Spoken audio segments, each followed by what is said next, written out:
उसमें क्या राय निकल के आई? उनकी औकात ही नहीं है कि वो हमारे साथ लड़े। हम मुसलमान हैं, हमारा जज्बा ही नहीं है। हम मुसलमान हैं, वो हमारे साथ लड़ ही नहीं सकते। ये बातें सुन के साफ समझ आ रहा है कि लोगों का ब्रेन वॉश किस हद तक किया गया है। और सिर्फ युवा नहीं, टीनेजर बच्चों के दिमाग में भी ऐसा ही कुछ भरा गया है। इतनी नफरत दिमाग में आ कहां से रही है? और रामनवमी शोभा यात्रा जो है, और राजा सिंह एक है, उन्होंने अयोध्या राम मंदिर के बाहर जो है ना एक स्पीच की थी, और उसमें उसने मुसलमानों की मतलब गालियां दे दे के और वो सारा किया। उस पर इंडियंस क्या कहते हैं?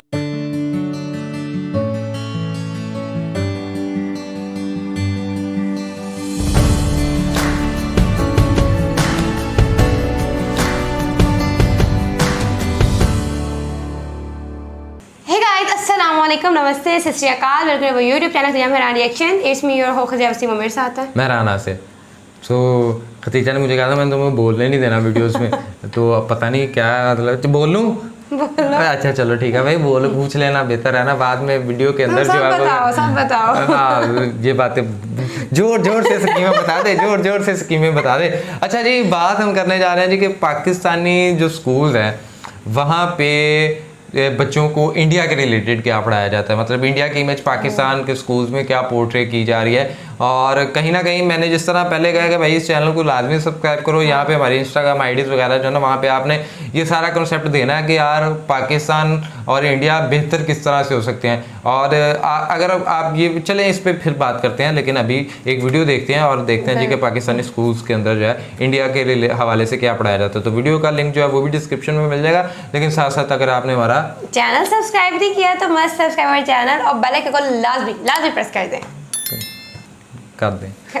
मेरे घर में नहीं करना। मैं हूं फैक्ट भाई, और क्या आपको पता है 1965 का वॉर इंडिया नहीं पाकिस्तान जीता था और पूरा इंडिया पाकिस्तान के कब्जे में चला गया था। पर दरिया दिली दिखाते हुए पाकिस्तान ने जीता हुआ सारा हिस्सा इंडिया को वापस लौटा दिया। ना, ऐसा हम नहीं, पाकिस्तान की इस स्कूल बुक में लिखा हुआ है। लेकिन बस इतना ही नहीं, हिंदुस्तानी काफिर हैं, धोखेबाज हैं, ऐसा बच्चों को फोर्थ स्टैंडर्ड से ही सिखाया जाता है। फिर यही नादान बच्चे ऐसा कुछ कह देते हैं। इनको रहने नहीं देना चाहिए, जब तक मुसलमान नहीं बनेगा तब तक इधर न रहने दें। मतलब यहाँ के जो हिंदू हैं उनको इस्लाम कबूल करवाना चाहिए।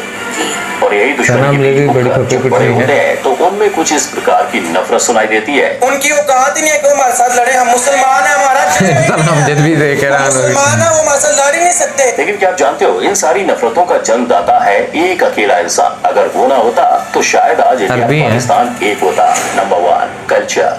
पर नहीं, पाकिस्तानी टेक्स्ट बुक बच्चों को सिखाती है कि मूर्तियों की पूजा करने वाला काफिर कहलाता है। मेरे अपने भांजे ने मतलब स्कूल में उसको पढ़ाया गया कि काफिर का मतलब बुतों की पूजा करने वाला। अब सोचने वाली बात है कि ये सुनकर वहाँ के हिंदू बच्चों पर क्या क्या बीतती होगी। यहाँ तक कि उनके 6th स्टैंडर्ड के सोशल स्टडीज में ये लिखा है कि इंडियंस के घर उनके दिल की तरह छोटे होते हैं और इंडियंस हमेशा से अंधेरे वाले घर में रहना ही पसंद करते हैं। बस सिर्फ घर नहीं, पाकिस्तानी टेक्स्ट बुक में मंदिरों को भी छोटा, अंधेरों से भरा और गंदा कहा जाता है। जहाँ हिंदुस्तानी नकली मूर्तियों की पूजा करते हैं। उनका ये भी कहना है कि इंडिया में बाल विवाह करना एक आम बात है और औरतों की इज्जत तो वहाँ ना के बराबर की जाती है। ये हिंदू जो है अपनी बेटियों को सही से ट्रीट नहीं करते, उनको मार देते थे। अब भले ये पुराने जमाने में होता था, पर आज की सच्चाई क्या है वो तो सब जानते हैं। पर इन सब में ताज्जुब करने वाली बात ये तक थी कि इन्हें ऐसा भी पढ़ाया जाता है कि पहली दफा लिबास सिलने का आविष्कार पाकिस्तान में हुआ था। पर रियलिटी देखें तो हर कोई जानता है कि यह आविष्कार इजिप्ट से आया है। Number 2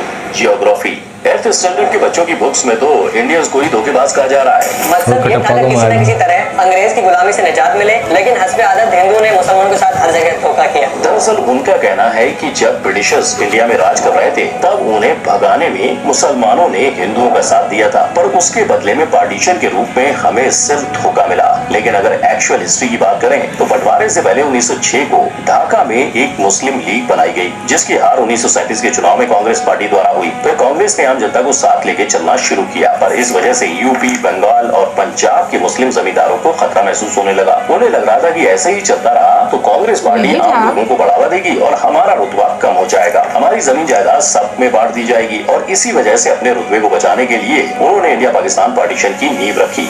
number 3 history. अब बंटवारा तो हो गया, पर उसका सारा इल्जाम उन्होंने हिंदुस्तानियों पे डाल दिया। और ऊपर से 11th और 12th में पढ़ते बच्चों को हिस्ट्री में ये सिखाने लगे। 11वीं और 12वीं जमात के लिए है। इंसानियत दुश्मन हिंदुओं और सिखों ने हजारों बल्कि लाखों औरतों, बच्चों, बूढ़ों और जवानों की इंतहाई बेदर्दगी और संगदिली से कत्ल किया और बेआबरू किया। इतना ही नहीं, इन्होंने तो पूरी हिस्ट्री बदल के रख दी है। जैसे 13वीं सदी में पाकिस्तान के दायरे में पूरा उत्तर भारत और बंगाल आ चुका था। तब अलाउद्दीन खिलजी ने दक्षिण तक का भारत जीतकर उसे पाकिस्तान का हिस्सा बना दिया और 16वीं सदी तक तो पूरा इंडिया गायब हो गया था और दुनिया के नक्शे में सिर्फ पाकिस्तान बचा था। अब जो पाकिस्तान बना ही 1947 में था, वो 13वीं और 16वीं सदी में ये सब कैसे कर सकता है? ऐसा सब ऊट-पटांग लिखा गया एम.डी. जफर की किताब a text book of Pakistan studies में। और ऐसे इनके बिना सिर पैर वालों वाली हिस्ट्री की हद तो तब पार हुई जब उन्होंने कहा कि 1965 का वॉर असल में पाकिस्तान ने जीता था। पाकिस्तानी सेना ने भारत के कई इलाके जीत लिए और जब भारत हार की कगार पर था, तभी भारत ने यूएन से युद्ध को सीज करने की मदद मांगी। फिर क्या, पाकिस्तान ने भी अपना बड़ा दिल दिखाते हुए युद्ध को रोका और सारे जीते हुए इलाके इंडिया को वापस दे दिए। ये सुनकर तो बस इतना ही लगता है कि हमारी पंचतंत्र की कहानियां भी इससे ज्यादा लॉजिकल और मीनिंगफुल होती हैं। अब बारी आती है ये जानने की कि इन सब के पीछे आखिर था कौन। मोहम्मद जियाउल हक, जो पहले पाकिस्तान आर्मी के हेड और बाद में पाकिस्तान का प्रेसिडेंट बना, ये इंसान एक तरफ तो इंडिया के साथ भाईचारा बना रहा था और दूसरी तरफ दुश्मनी की जड़ें गहरी कर रहा था। पर गौर करने वाली बात तो ये है कि हम यहाँ दो भाई या दो घर की नहीं, दुनिया के दो देशों की बात कर रहे हैं। कैसे सिर्फ एक इंसान एक पूरे देश के यूथ को दूसरे देश से इतनी नफरत करने पर मजबूर कर रहा है? क्या इसका असर हमारे भविष्य पर नहीं पड़ सकता? Number 4, social impact. क्योंकि सोचो, अगर एक मासूम बच्चा स्कूल में बैठा है और अचानक से पढ़ते वक्त टीचर ऐसी बात सिखा दे कि जिससे पूरा क्लास उस बच्चे को ऐसी नजरों से देखे जैसे उसने कोई गुनाह किया हो, तो और यही पाकिस्तान में इसके साथ हुआ था। ऐसी चीजें हम पढ़ते थे तो इस तरह से होता था कि सब क्लास के जो लोग होते थे मेरी तरफ एकदम से देखते थे। दुश्मनी के लेसन तो मानो आम बात है उनके सिलेबस की, पर इनकी इसी शिक्षा का आज नतीजा प्यू रिसर्च सेंटर की स्टडी में सामने आया है, जिसमें बताया गया कि पाकिस्तान पूरी दुनिया में तीसरे नंबर पर आने वाली इंटॉलरेंट कंट्री है। अब ऐसे गलत इंफॉर्मेशन देकर लोगों को गुमराह करोगे तो लोग तो इन्फ्लुएंस होंगे। और ये बात खुद पाकिस्तानी राइटर और हिस्टोरियन के अजीज भी अपनी बुक मर्डर ऑफ हिस्ट्री में कही है, जो यूके की यूनिवर्सिटी से पढ़े हैं और शायद जब वो पाकिस्तान से निकलकर बाहर पढ़ने गए तब उन्हें असली हालातों का पता चला होगा, जिस वजह से उन्होंने ये तक कहा है कि पाकिस्तानी टेक्स्ट बुक कई सारे एरर्स, गलत उदाहरण, गलत डेफिनेशंस और झूठे बयान से भरी हुई है। कई जगह पर तो सरासर झूठ, आधा सच और वन साइडेड ओपिनियन बताए गए हैं। अब एक और पाकिस्तानी टेक्स्ट बुक में इंडिया के बारे में गलत बोल के झूठा इतिहास सिखाया जा रहा है, वहीं दूसरी ओर इंडिया में जो सच्चाई है वो ही सिखाई जा रही है, जिसकी वजह से इंडिया में आज हिंदू और मुस्लिम प्यार से रह रहे हैं और अपना कीमती वक्त फिजूल की बातों में ना गवा के तरक्की में लगा रहे हैं। पर कुछ पाकिस्तानी प्रोफेसर हैं जो सच का साथ देना चाहते हैं। लेकिन मेरा ये कहना है कि कम से कम हमें दानिस्ता झूठ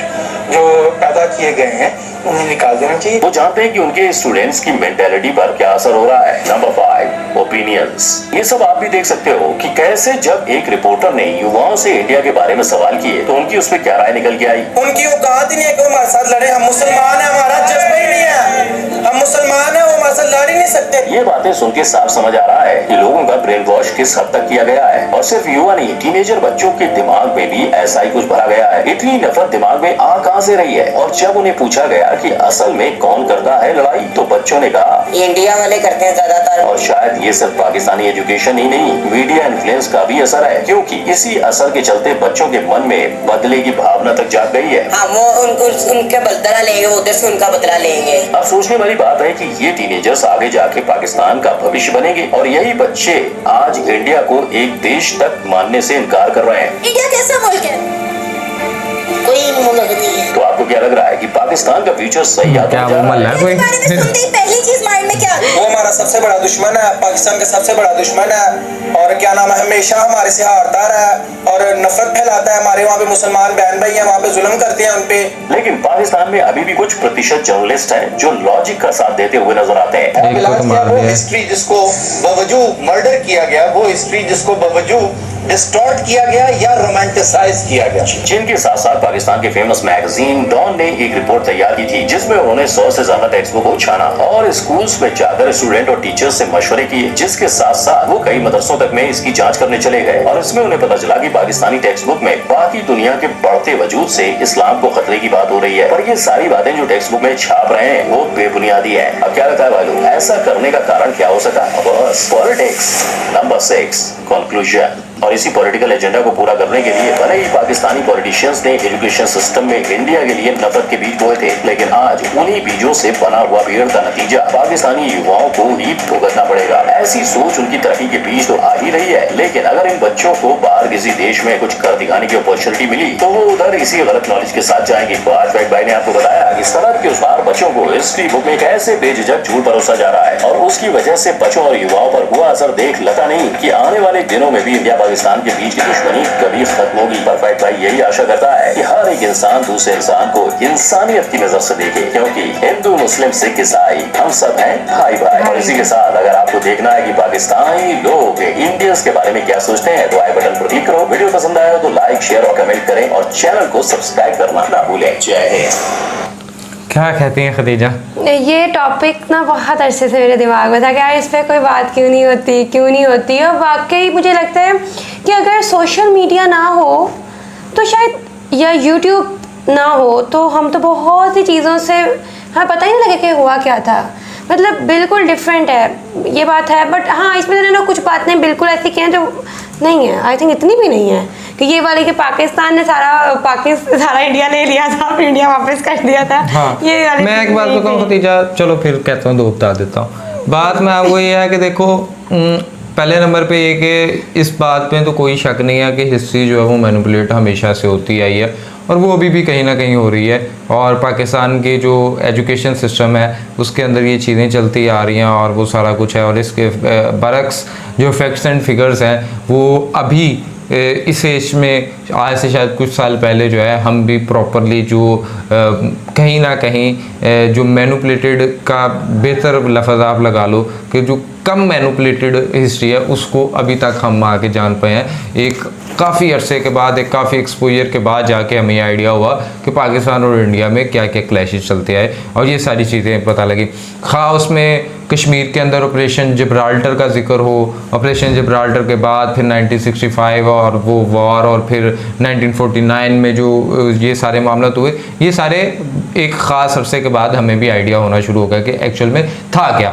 अब बात करते हैं जी कि पाकिस्तानी सिस्टम को इस तरह से बनाने में, इस तरह क्योंकि पाकिस्तान के अंदर बहुत सी चीज़ें इस तरह से चलती आई हैं और उसमें जो हमारा एजुकेशन सिस्टम है इसमें बहुत ज़्यादा जो आप कह लें कि रोल रहा है वो अंग्रेज़ का भी रहा है, और हम वही एजुकेशन सिस्टम लेके आगे चलते रहे। और आज तक जो है पाकिस्तान को हम जिस तरह ये भी मानते हैं कि जब यूएसए के साथ दोस्ती होती है तो यूएसए का ही लाइट वर्जन जो है वो होता है। जब तक आप दोनों नेशंस के दरमियान इस तरह का जो है वो नई सिलसिला डालोगे तो फिर जो है आपके आर्म्ड और आपकी सारी चीज़ चलेंगी। एक और लंबी बहस है, इसको हम लेके चलते हैं। हाँ, इस चीज़ को मैं मानता हूँ ये गलत है। बच्चों को इस तरह की तालीम देना और शुरू से नफ़रत और ये वो सारी सिलसिले कर देना गलत है। ठीक है जी, इंसानियत सबसे बढ़कर है, फिर उसके बाद रिलीजन और ये सारी चीज़ें बाद में आती रहती हैं। और ये ऐसा सिर्फ पाकिस्तान में नहीं होता। बहुत से लोगों को इस बात पे मेरे से आर्ग्यू भी होगा कि ये क्या बात कर दी, इंडिया में भी ये चीज़ें होती हैं। इंडिया में मैंने लास्ट टाइम इसी चैनल के ऊपर एक वीडियो के ऊपर एक्ट किया था जिसमें श्री राम नवमी शोभा यात्रा जो है और राजा सिंह एक है, उन्होंने अयोध्या राम मंदिर के बाहर जो है ना एक स्पीच की थी और उसमें उसने मुसलमानों की मतलब गालियाँ दे दे के और वो सारा किया। उस पर इंडियंस क्या कहते हैं? अब इंडियंस का ये मानना है या हिंदू लोगों का ये मानना है कि ये जो है ये जब मुस्लिम ये करते हैं तो फिर हम ये रिएक्ट करते हैं। फिर मुझे ये बता दें कि जब हम यहाँ पे बैठ के यूट्यूब के ऊपर फैक्ट भाई भी जिस तरह से बात कर रहे थे कि हम चाहते हैं कि सब आपस में प्यार मोहब्बत से इकट्ठा रहें, लेकिन जब आपके कुछ लीडर इस तरह का एक इमेज पोर्ट्रे कर रहे होंगे और पब्लिक प्लेसेस के ऊपर, और इवन दो अब ठीक है जी, अगर मुसलमानों ने किया उसको हम गलत कहते हैं कि गलत किया, और हिंदुओं ने जो किया क्या वो ठीक किया उसके मुकाबले में फिर वो फ़र्क कहाँ पे रह गया कि हम तो अच्छे हैं और हम चलो मान लिया जी कि आपने भी किया तो फिर कम से कम उसे एडमिट ही कर लो कि हमने भी गलत किया। वो उनकी साइड से गलत हुआ तो हमने भी गलत किया, हमने भी ये गलत किया। लेकिन नहीं, ऐसा नहीं। कुछ मेंटेलिटी वहाँ पे भी पाई जाती है, बट प्रोबेबली पाकिस्तान में भी जो बहुत से लोग हैं अब वो मैच्योर होना शुरू हो गए हैं। जब वो देखते हैं इंडिया कहाँ पे है, पाकिस्तान कहाँ पे है, उन्हें सिचुएशंस का अंदाज़ा होना शुरू हो गया तो उन्हें आइडिया हो गया तो किस तरह से अब चीज़ें चलती हैं। सो ये एक बहुत लंबी सी बहस है, इसके ऊपर मज़ीद भी कभी ना कभी हम बात करते रहेंगे और क्यों ये चीज़ें और ये जो नफ़रत के बीज है ये आपस में बोएंगे और वो सारा सिलसिला जो है। बट यहाँ पे बात यह है कि फिर इस यूट्यूब चैनल के थ्रू हम चाहते हैं कि जो लोग हमारे साथ जुड़ें वो पाकिस्तान से जो हों वो इंडिया के लिए जो है वो एक सॉफ्ट कॉर्नर रखते हों, और उसके लिए और बहुत से लोग रखते भी हैं। और इसी तरह जो इंडिया से लोग जुड़ें वो पाकिस्तानियों के रिलेटेड जो है वो अपनी इमेज को लेकर थोड़ा सा बेहतर पर्सपेक्टिव कर लें, तो यही मेरे ख्याल में हमारे लिए सक्सेस होगी। आई थिंक मेरा लोग करते भी हैं, बट ये जो बीच में आ जाते हैं ना कुछ, ये जैसे उन्होंने वीडियोस में डाली थी कि बच्चे ऐसे बोल रहे हैं, ये लोग ना ज़्यादा काम ख़राब कर देते हैं। लाइक लिटरली आपको पता है, मुझे याद है हमने इस चैनल पे एक वीडियो पे रिएक्ट किया था, उसमें कहा गया था पाकिस्तान के झंडे को आपने जलाना है, इंडियंस को कहा गया था, और उसमें से मेजोरिटी ने नहीं जलाया था। वहाँ था रिस्पेक्ट होती है फ्लैग की, अगर वो भी नफरत कर देते तो वो भी जला देते। हाँ। मतलब मुझे लगता है कि नफरत नहीं है, आई थिंक गलत फहमी है सिर्फ। हाँ, और गलत फहमियाँ जब तक दूर नहीं होती तो वो मज़ीद जो है वो स्ट्रॉन्ग होती रहती हैं और फिर चीज़ें चलती रहती हैं। आपको ये वीडियो किस तरह की लगी, इसको खुले दिल के साथ और अच्छे बिहेव के साथ और एक अच्छी जेस्चर के तौर पे लीजिएगा, और इसको मज़ीद बेहतर करने की कोशिश आप भी कीजिए, हम भी करते हैं, और बेहतरी की तरफ जाने की तरफ कोशिश करते हैं। ये इस तरह करने से आज से 10-20 साल पहले भी या आज से जब से पार्टीशन हुई है मेरे ख्याल में कोई फ़ायदा नहीं हुआ, नुकसान ही हुआ दोनों जानब पे। सो लाजमी हमारे चैनल को सब्सक्राइब कीजिएगा, वीडियो को लाइक कीजिएगा, शेयर कीजिएगा, और साथ ही साथ जो है इंस्टाग्राम आईडी मेंशन है, वहाँ हमें फॉलो करें, सजेशन दें। तब तक के लिए अपने मेज़बानों करें, दुआ में याद रखें। अल्लाह ने के पास।